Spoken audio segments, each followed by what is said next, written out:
Bismillah Rahman Rahim. Hi everyone, hope you guys are doing very well.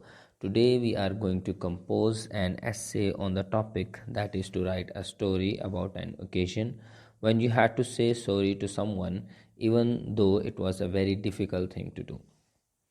Let's start and see how it goes. Although saying sorry to someone is an absurd undertaking, I anticipated doing it to the one residing in my heart. He was a friend, my very best friend.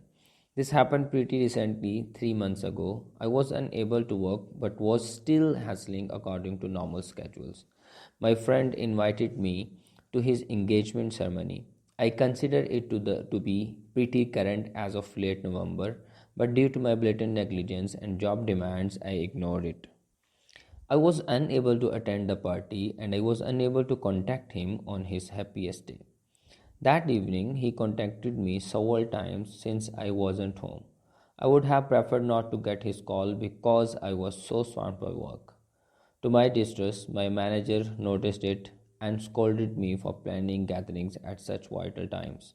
I hit him up, yelled at him without thinking about what he was expecting to hear, and then I hung up in my ferocity. The very next second, he contacted my office's landline and asked me to connect him to my director. He fought with my director for not letting me attend the ceremony. It was extremely obvious that my director intended to severely torture me with something else as a result. What I didn't expect was that not long after, he would fire me. I was outraged to the point that I phoned my dearest friend and told him that I would never see him again in my life. Despite the fact that he was merely trying to show me how much he cared for me, his behavior cost me my job. At that very moment, I would have preferred to never see him again in my life.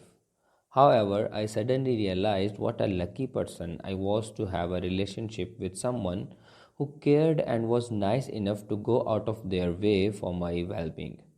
What he did was a mix up, and people really do make mistakes. It doesn't imply that I ought to be so brutal on him.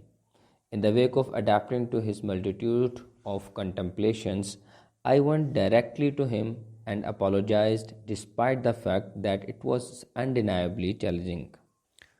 When I apologized, I got to know that he was already in conversation with multiple companies about my job, and that was the best thing to know at that moment. Even after all of the harsh things I said to him, he continued to be my loveliest friend like always.